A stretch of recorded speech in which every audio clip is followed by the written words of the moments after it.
Hello, it's Joanne Ernst here. I wanted to, excuse me, record a short video just to help you guys with those questions relating to getting your business ideas organised and into implementable strategies and so on. So my background is project management, which I did for over a decade, quite a while ago, but it's kind of something that's in my blood, I think. So I don't know, it's just something that I love to do that comes easily to me. So I wanted to record this and give you some tips that you can use hopefully straight away. I'm still in the process of talking to people and figuring out who my 3 testers are going to be. Well, actually, I've got one organised and booked, and then the next 2 I'm just working on at the moment. But hopefully this is going to be useful for everybody, so I just want to share it, put it out there. So, first of all, one of the key lessons I learned in project management is figuring out, and it sounds really simple, but it can be really hard to do, is figuring out the what and the why before you get into the how. Because how often do we get caught up in all of the busyness, and all of the social media strategies and website plugin and this, that, and all the things. Yeah, there's so many things we want to do, we need to do, and all the different ideas and launch, and all of that, which is amazing. We all have these amazing creative ideas. But we can get lost in all of that and actually lose sight of where we're trying to get to. So forgive me if I'm kind of preaching to the converted already, but I always like to start off with, those very kind of what I call personal foundations, so the what and the why. And as you see, I've got a little flip chart here to help me with that. So first question is, what are you trying to achieve with your business, and why are you trying to achieve that? What makes that matter? What makes that really important to you? And these are, I guess, sort of personal questions to muse over and think what's right for you. But getting really clear on that helps you then create the strategies later down the line. So often when people are stuck on strategies and which strategy to use, it's really helpful to go back, because sometimes this changes as well, as your business changes and you change. So what and why. And you see I've got GSP there. That just means goals, strengths, and purpose. So what are your goals within your business? What are you trying to get to? What are you trying to achieve? The purpose, which is that kind of bigger why, which helps kind of keep you going in the tough times and all of that stuff. Your why might be simply to create income so you can have more time with your family. It could be to create a massive empire. It can be so many different things. It's different for each person. Only you know what's right for you. So just figuring that out is really key. And then from there, so that kind of gives you your business mission, if you like, and then your strengths. So what are your strengths? And sometimes it's worth talking to other people to find out what those strengths are, so that you sometimes get blind to them when you're so close to them yourself. So talk to other people, see what your strengths are, and then how you can apply those in your business. So the other point I've got on here is, I call it Majestic Mindset, and it's just, we have so much negativity going on in our heads and outside in the world often as well, that this Majestic Mindset is just something that I use in my coaching to help, I use it for myself as a touchstone, and also my coaching for clients to help them have like a touchstone or a place to come back to that kind of centers you and grounds you again. And I'll read a couple of examples that I wrote in my book.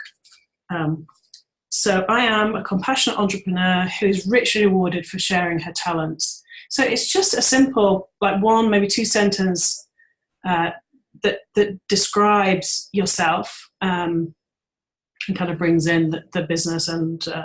I'll give you another one. I am a strong, successful woman who balances business and family beautifully. I am an inspirational leader in my industry, and I thrive on helping others grow. I love that one. I am a financially independent woman who teaches others to do the same. It can be anything, whatever feels right for you, but it's just having that, and I call it majestic because it's that thing that pulls you forward, especially when times are tough. So it's that person that you're stepping into being, and sometimes when you've got a decision to make, you can step into that mindset and say, okay, what would she do? What would that strong, successful woman who balances business and family, business and family beautifully, what would she do? And it helps you get more clarity on those decisions. So that is the Majestic Mindset in kind of a nutshell. I usually spend longer on that, but just as a quick overview, that's something that you can keep coming back to. All right. So then the second part of your personal foundations is all about your customer or client avatar. So who do you serve? What are their challenges? And you'll see the little Venn diagram I've got up here. So the top part would be, your own strengths and your own kind of business mission and so on. And then the bottom part is her challenges or his. And then the middle part, obviously, where those intersect, is how you can serve them. And then that becomes what your core offer is. So figuring out how you can best serve your client avatar is, I think, an ongoing process. And I've certainly changed mine many times over the years.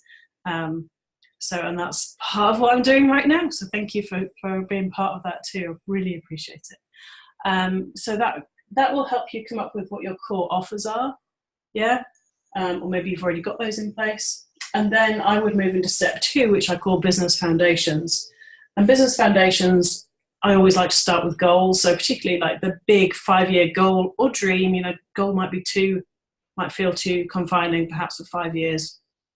But where do you want to be in 5 years from now in terms of your business?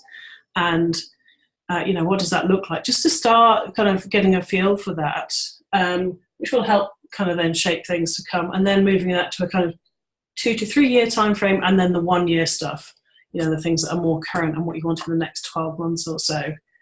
And when you've got those goals written out, then it's time to kind of take a deep breath and just look, okay, that's where I want to get to. I know what I want to get to. And you've got that kind of in your sat nav, you've got that destination set.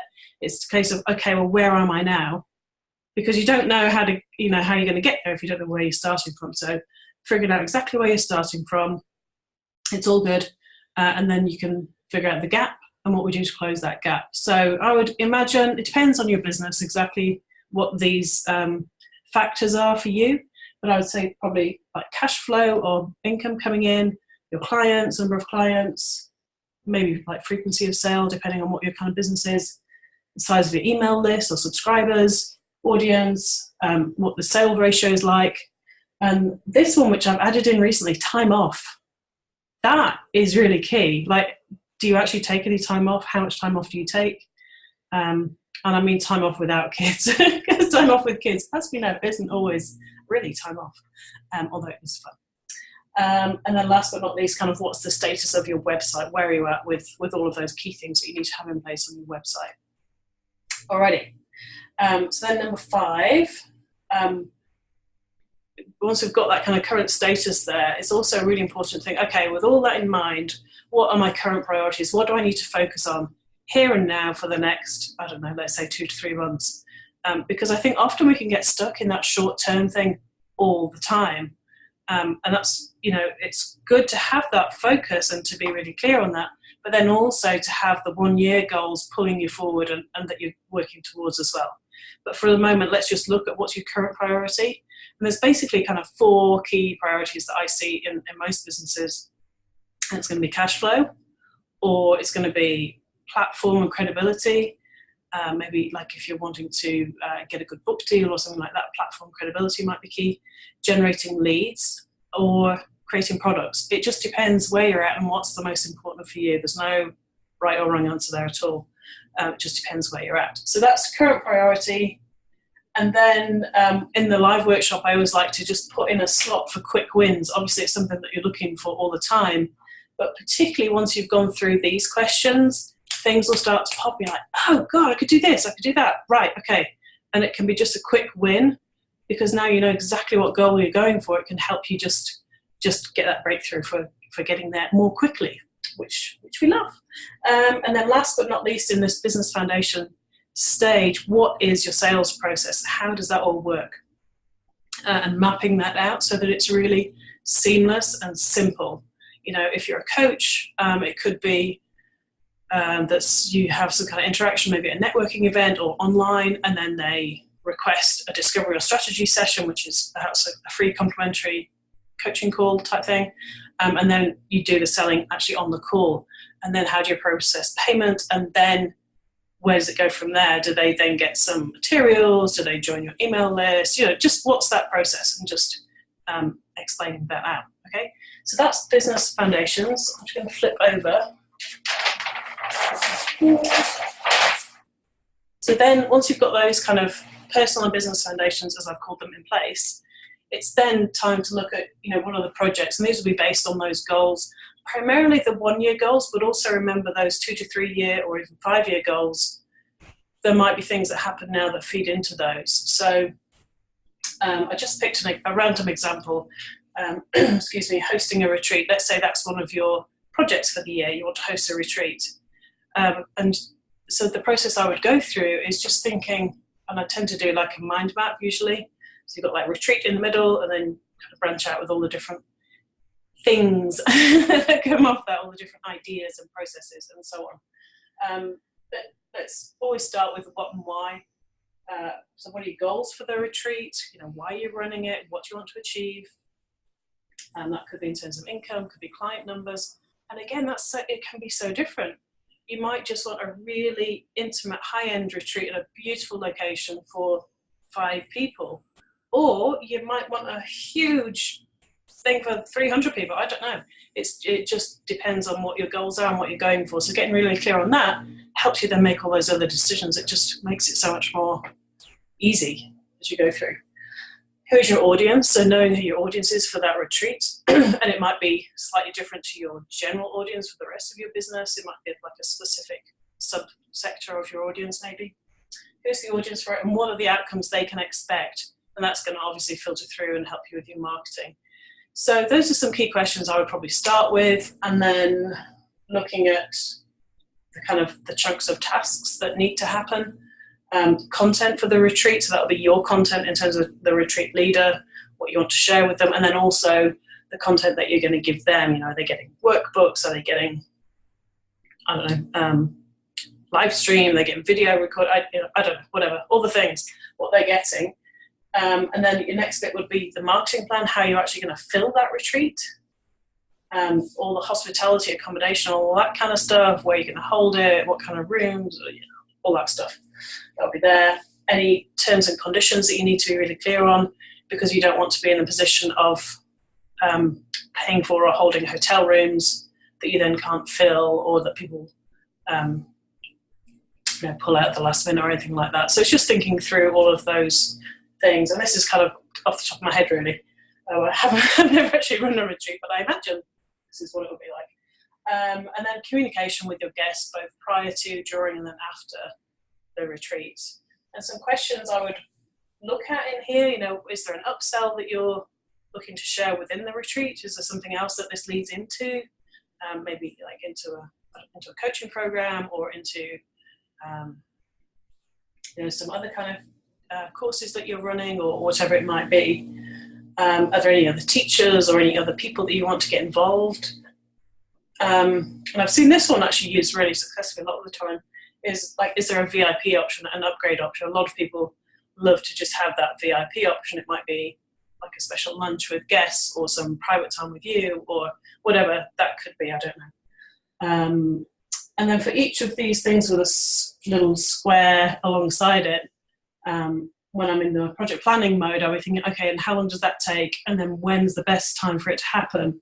So like the content for the retreat, actually, although it's at the top of the list there, it's not the first thing to happen, because your content, you can leave that until closest to the retreat, I would say. Probably things like terms and conditions, and your marketing plan would probably come before that, I would think, just off the top of my head. But it's working out when to position those items, and you can do that as you go through those. And also, there's a lot more to flesh out there as well. So that was really kind of by way of example of what a project would be. And you'll probably have several projects going, and there might be different launches that you're running, and how you're going to program those out. And the beauty of planning in advance is that you can see like a 6 or a 12-month program, or maybe you go longer than that, whatever works for you. So then you start to get ahead of yourself, and you can see where you're going. And you know that if you're running, let's say, a retreat on, nutrition in September, that then probably in July, you're going to be seeding, some information about nutrition and getting people interested and getting them curious and all of that. You see how that works? So then you would build that into your editorial calendar, and then obviously your launch calendar as well, which would be more, do I say September? So then that would be August time.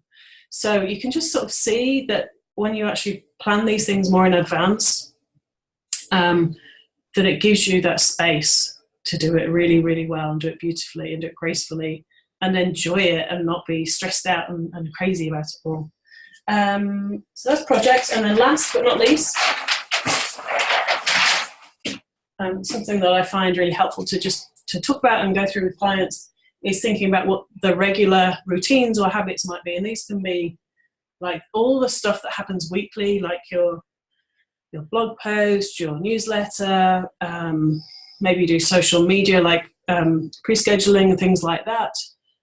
Maybe you do financial checks. There'll be all kinds of stuff that happens weekly. If you've got a team, maybe you've got a weekly meeting with your team. And then there'll be things that happen monthly, like maybe, I don't know, monthly. I'm trying to do a monthly interview or podcast on my website, something like that. Or again, there'll be some financial checks that you'll want to do monthly, see how things are going. All the things, but it's just working out what do you do weekly, what do you do monthly, well, those routine things that need to happen all the time, and then daily stuff. So daily success habits, things like your meditation, your affirmations, all of that good stuff. Also reading, like personal development stuff. What else? Obviously daily to-do list. So when you've got your your 12-month project plan with all of this good stuff in it, working towards your goals, it becomes really, really easy to see what you need to do on a day-to-day basis. Especially if, like me, you only work a couple of days a week around the kids, it's much easier to just pick it up and go, all right, okay, that's what I'm working on now. And that, just makes it easier. Okay, I think that's kind of, in a nutshell, what I wanted to cover. I hope that's helpful. I really welcome any more questions or comments and so on. If anyone wants the book, that's what it looks like. It's called Time Miracles. And it's called A Sanity Saving Plan for Women Juggling Family and Business. So it's got a lot of things about how to save time, like in all of the family chores, and then also how to help your business run more smoothly. I'm going to be doing a new cover for that soon, but that's what it looks like at the moment. I hope that was helpful. And if you want to get in touch, it's Joanne Ernst. Drop me a message and look forward to hearing from you. Thank you. Lots of love.